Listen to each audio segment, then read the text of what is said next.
Sabe aquelas palavrinhas que a gente usa todo dia sem nem pensar direito? Pois é, algumas delas têm um poder quase mágico. Elas podem mudar completamente o resultado de uma conversa, de uma decisão. E hoje a gente vai mergulhar na ciência por trás dessas palavras mágicas, para entender como a linguagem que usamos, no fundo, molda o nosso comportamento. E, para começar, nossa história nos leva para um lugar bem inusitado. Pensa só, uma fila para usar uma máquina de Xerox numa biblioteca de universidade. Parece banal, né? Mas foi ali que um pedido super simples acabou revelando um segredo incrível sobre o poder da persuasão. A grande questão que um estudo fascinante de Harvard queria responder era essa. E a resposta, olha, ela mostra uma coisa fundamental sobre nós, seres humanos. A nossa necessidade de ter um porquê para as coisas. E o resultado foi este aqui. Um aumento de mais de 50% na chance de alguém cooperar. É muita coisa. E o mais impressionante, tudo isso por causa de uma única palavrinha. E a tal palavra mágica era por quê. Olha que curioso. Quando os pesquisadores chegavam e só pediam para furar a fila, a maioria dizia não. Mas, quando eles adicionavam porque estou com pressa, a taxa de sim disparava. E o mais incrível de tudo é que até uma razão completamente óbvia, tipo porque eu preciso tirar umas cópias, também funcionava. Parece que a palavra porquê liga um botão no nosso cérebro que diz, opa, tem um motivo aí. E a gente tende a aceitar, mesmo que o motivo seja meio fraco. Então, isso que a gente viu não é só uma curiosidade, um truquezinho, não. Na verdade, é um ótimo exemplo do que a nova ciência da linguagem está fazendo, usando tecnologia de ponta para decifrar como as palavras realmente mexem com a gente. E muito do que a gente vai conversar aqui hoje vem do trabalho do Jonah Berger, que mergulhou de cabeça nesse universo e escreveu o livro Palavras Mágicas. É que hoje em dia nós temos ferramentas que vão muito além da intuição. Pensa em machine learning, linguística computacional, coisas que conseguem analisar milhões de e-mails, conversas, até roteiros de filme, para encontrar os padrões e dizer, com dados, quais palavras realmente fazem a diferença. Bom, então vamos para o nosso primeiro grande segredo. E ele está numa troca que parece boba, mas é super poderosa. A de usar substantivos em vez de verbos na hora de motivar alguém. Para entender isso, vamos para outro cenário. Uma creche.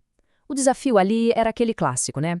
Como convencer as crianças a ajudar a guardar os brinquedos depois da bagunça, quando tudo o que elas querem é continuar brincando. E a sacada dos pesquisadores foi bem sutil. Para um grupo de crianças, a pergunta era direta. Você vai ajudar? Usando o verbo. Já para o outro grupo, a pergunta mudava um pouquinho. Você vai ser um ajudante? Percebe a diferença? A ação vira uma identidade. E o resultado foi impressionante. O grupo que foi convidado a ser um ajudante ajudou quase um terço a mais.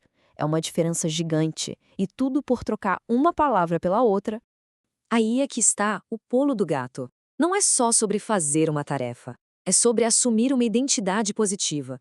Ser um ajudante vira uma oportunidade de se enxergar e de ser visto pelos outros como uma pessoa legal, prestativa. E isso, claro, é muito mais poderoso do que simplesmente guardar uns brinquedos. Beleza, agora vamos para o segundo segredo.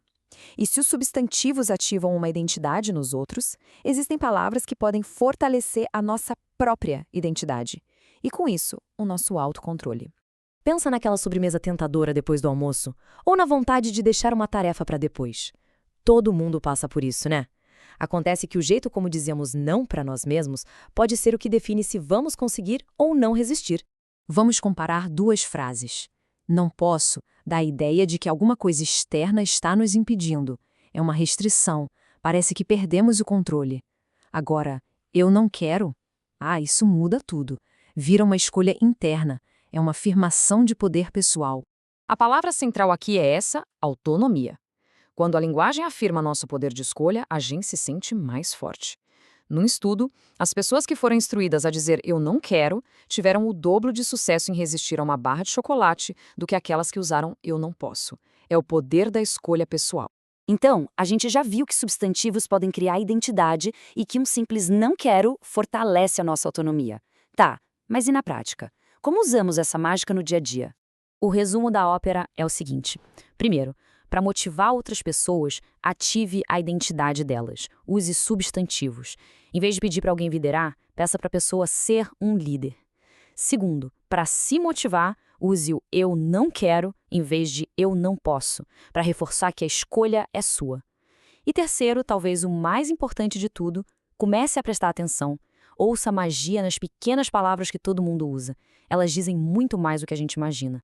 No fim das contas, palavras pequenas têm um impacto gigantesco.